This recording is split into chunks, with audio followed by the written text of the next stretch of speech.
বাবলারী নিত্যানন্দপুর এলাকায় আগুনে ভস্মীভূত দুটি কাঁচা বাড়ি। ঘটনাস্থলে দমকল বাহিনী ও পুলিশ। ঘটনাটি ঘটেছে শুক্রবার দুপুরে। বিষয়টি নজরে আসতেই প্রাক্তন প্রধান সহ স্থানীয় বাসিন্দারা চাষের জমি থেকে শ্যালো পাম্পের জল দিয়ে প্রায় 30 মিনিটের প্রচেষ্টায় দুপুর 1টা নাগাদ আগুন পুরোপুরি আয়ত্তে আনেন। অপরদিকে খবর পেয়ে ঘটনাস্থলে আসে দমকল বাহিনীর একটি ইঞ্জিন সহ কর্মীরা ও থানার পুলিশ। সূত্রের খবর, বাবলারী পঞ্চায়েতের নিত্যানন্দপুর হোড়ের মুখ এলাকায় সহায় সম্বলহীন বাসিন্দা আরতি দাস ও বিধু দাস নামে দুই মহিলা সকাল সকাল চাষের জমিতে দিনমজুর হিসেবে কাজ করতে বাড়ি থেকে বেরিয়ে যান। পরে স্থানীয়দের কাছ থেকে খবর পেয়ে দুই মহিলা বাড়িতে ফিরে এসে দেখেন সব শেষ। তাদের দুটি কাঁচা বাড়ির অবশিষ্ট বলতে কিছুই নেই। ঘরের আসবাব সহ সমস্ত কিছু পুড়ে ছাই হয়ে গিয়েছে।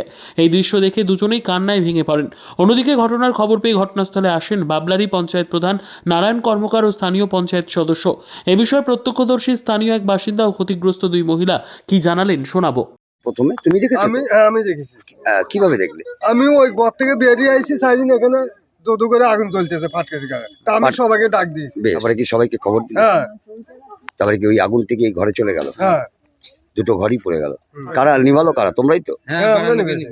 কি শ্যালো দিয়ে? হ্যাঁ কিভাবে খবর পেলে? আপনারা তো বাড়ি ছিলেন তখন? বাড়ি ছিলেন না, কাজে গেছিলেন। তা আগুন লাগার খবর পেয়েছেন? কখন পেলেন? পেয়েছি এখনই এসে দেখলেন সব শেষ। শেষ। আপনারও তো বাড়ি পড়েছে হ্যাঁ এই আগুনেই। এই আগুন। Bureau report, PB news. Sun hospital, এখানে যে কোনো রকমের চিকিৎসার বিশ্বস্ত প্রতিষ্ঠান। খুবই কম খরচে বিশ্বমানের চিকিৎসা প্রদান করে থাকে। উন্নত মানের ওয়ার্ড কেবিন, পরিষ্কার পরিচ্ছন্ন পরিবেশ দ্বারা সুসজ্জিত চিকিৎসা ব্যবস্থা রয়েছে। এছাড়া স্বাস্থ্যসাথী কাজেও পরিষেবা প্রদান করা হয়। সুতরাং আজই যোগাযোগ করুন সান হসপিটালে।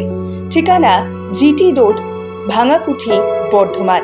ফোন নাম্বার মনে রাখবেন 9434188262 অথবা 83730954222।